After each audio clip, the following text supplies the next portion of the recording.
ขึ้นเลย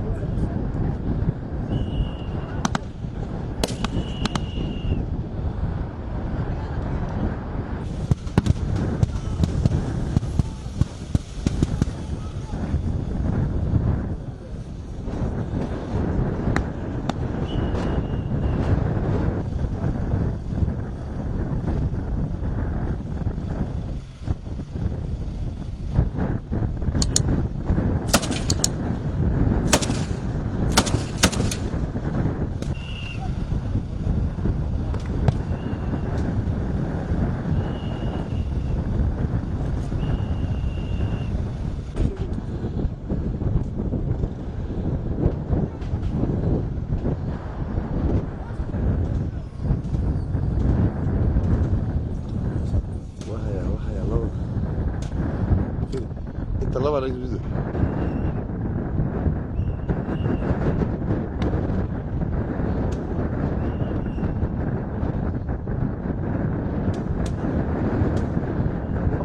عشان باصص على الباص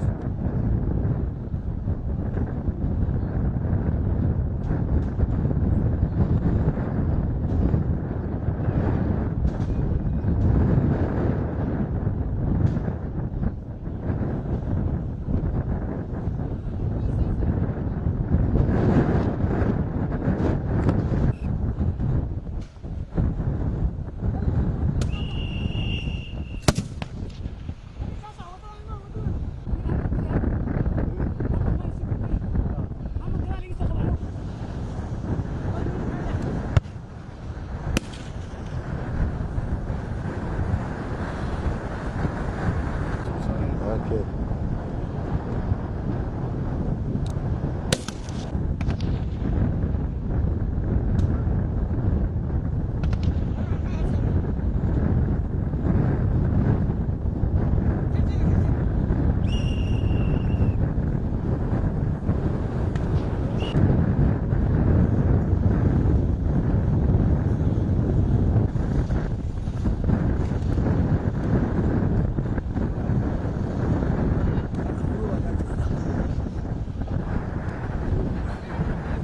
كله شويه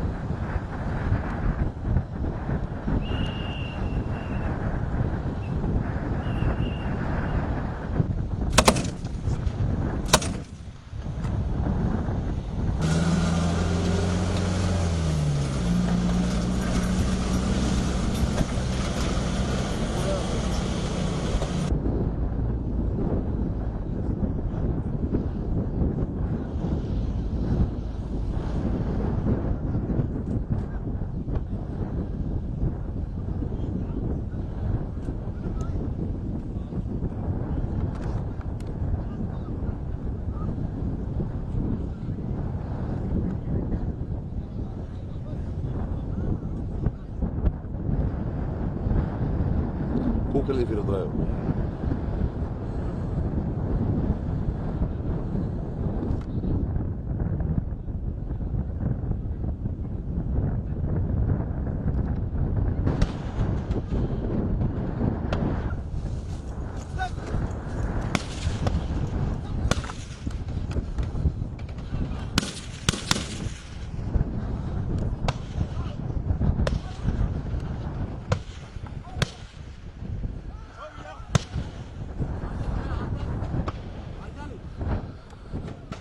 Ah.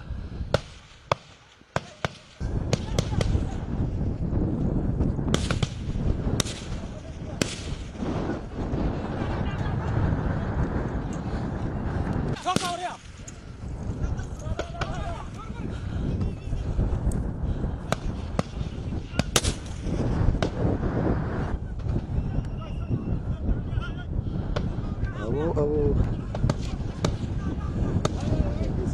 وهاي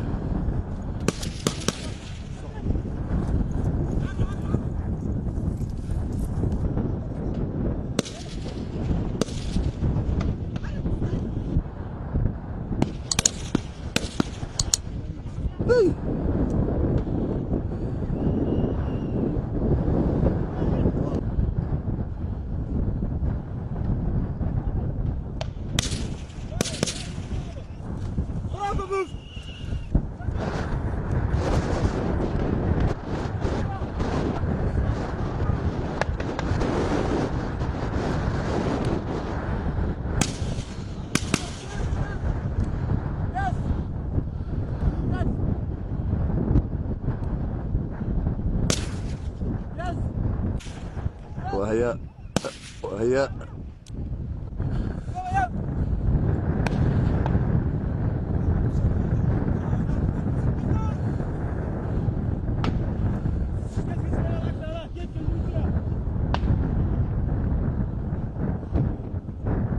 اوكي اوكي اوكي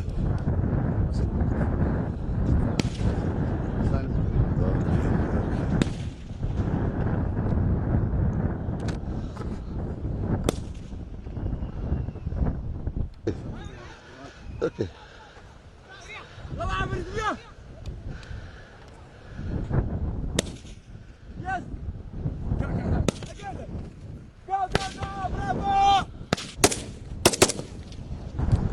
زوم زوم مكان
marka ugu horeysa waxaa aad iyo aad farxad u leh in aad muujiseen in aad tihiin ciidan dhab ah oo geli kara dagaal waxna difaaci kara run ahaantii aad bay noo farxad gelisay sidaad u falgasheen falkiina u gasheen saaad u samayseen ama ha noqoto ciidanka infantarigaha ee lugta ku galay ama ha noqoto kii gawaarida gaashaaman waxayna xasuusinaysaa carbiskii ciidanka xoogga dalka soomaaliya ee jiri jiray intaan dagaalada la gelin waxaan u maleynahay kani waa kii ugu horreeyey ciidanka cusub ee hadda sanooyinkan daba dib loo soo abaabulay ilaa iyo carta la sameeyey u malayn maayo ka hor inay dhacday carbis in la sameeyey marka aad iyo aad baan mahad idinku celinayaa banduulaha iyo madaxda hogaamadana waxaan leeyahay aad iyo aad baad u mahadsantihiin bilow fiican baan marsiinaynaa ciidankana waxa weeye mar hadduusan carbis samayn marka hore carbisku waa tijaabo qofku waa la tijaabiyaa haddaadan askariga tijaabin kii gaariga waday kii raadiya hayey kii caafimaadka hayey aanad tijaabin marka inaad dagaal hore ka geyso waxaad ku jirtaa waxa la yidhaahdo waa bakhtiyaar nasiib baa tahay marka ciidanku waxa bakhtiyaar nasiib buu ku dagaalgala hadda bakhtiyaar nasiib inuu ku dagaalgala maaha waxa weye in la tijaabiyey hore loo soo istaajiyo isku xirkiisa iyo siday u ficiltamaan iyo siday ugu falgalhayaan maanta meeshan waxaa jooga hoggaanka caafimaadka oo u diyaara haddii wax dhacaan sidii loo daaweyn lahaa haddii dhaawacamo haddii dhibasha timaado waxaa diyaara sancadii oo urur kasta wuxuu leeyay koox sanca oo haddii miina dhacdo haddii wax dhacdo diyaar ah haddii la gara waayo miinada bixiya waxaa meesha u diyaara ciidankii lugta oo muujiyey inay weeraraan ku adkaatay hawshii marka ku adkaatay codsi samaystay difaaci yani weerarka waa wadi weynay waanu ku adkaatay gacan baan u baahannahay taliyii ururku wuxuu amray inuu markaas yidhaha horintii gawaarida gaashaamnu yidhaho nacaawima horintii gawaarida gaashaamnu oo laba raac u samaysan iyadoo laftigeedu raaceeda hore dagaalka markuu ka galay ada aragteen su u sameeyey weerarka u galay isla markaa isaga laftigiisa inay ku adkaatay inay ku khasbano markaas inuu kaydkiisa u yeero taliyuhu u yidhaahdo waa nugu adkaatay taliyihii usoo yeero kaydka markasta u yeero la qabsaday meeshii si aad iyo aad u qurux badan sidii dhaqanka ciidanka lagu yaqiinay marka mahad baan idin celinayaa aad iyo aad baan mahad idinku celinayaa dhammaan dadkii ka qayb galay iyo raggii soo qorsheeyey iyo intii soo abaabushay oo mahad baan u celinaya horintani waxay noqon doontaa iyo horimaha kaloo ku biiri doona mustaqbalka urur la yidhaahdo ururka 30aad urur 33aad oo laba qaybood u qaybsan qayb gurmadka degdega afurisa ee gawaarida gaashaaman ku hubaysan iyo qaybtii salan sharafta ee noo joogtay xarunta madaxtooyada xarunta gaashaaniga ilaalinaysa u qaybsanaan doona bilowgii maantaad marsiinaysaan horintii gawaarida gaashaamneed bilowgeedii maantaad aragteen hadda ka bacdina waxaan ku dadaalayna inayn ciidankan inuusan yeelan wax lugeeya ee uu noqdo uunan ciidan gawaarida gaashaaman oo loogu talagalo meel kasta uu ka dagaalamo danabti labaad baad noqonaysaan aad iyo aad baan idin ammaanayaa wax fiican baad samayseen waa soo noqon doontaan berrina geel baan qalan doonaa insha allahu haddii alla idmo marka waa inoo geela qadadiisii madaxdoo dhan iyo waxay ka qayb galeen aad baan u ammaanay waxaan si gaara u ammaanayaa taliyaha ciidanka asluubta iyo ugu mahad celinaya taliyaha ciidanka asluubta iyo taliyaha ciidanka booliiska oo mataqaanaa maanta hawshoodii ka soo tegey siday noo dhiirigeliyaan una arkaan waxa aan samaynayno isla markaasna taliyaha booliiska uu ballan qaaday iyo taliyaha asluubta hadda wax ka dambeeya si ciidan guud oo soomaali ay leedahay carbisada dambeeya labaduba inay ka qayb galaan caadi ahaan ciidanka xoogga dalka soomaaliyeed weligaas waxaa kala qayb geli jiray falalka noocaas oo kalea daraawiishta way kala qayb geli jirtay weli waxaa la samayn jiray daraawiishta oo lasoo weeraray iyo ciidanka xoogga dalka soomaaliyed oo markaas u gurmanaya daawa marka daraawiishta ayada xuduudyada ilaalisa annaga xuduudka ma aana joogi jirin marka asluubtuna waa ka qayb galaysa ayagana aad baan mahad ugu celinayaa imaatinkoodii iyo mataqaana wakti badan ayna siiyeen ay hawshoodii ay kasoo tageen aad baan mahad idinku celinaya dhammaan waa mahadsantihiin waa inoo berri iyo xarunta haddii alla idmo waa salaamantiin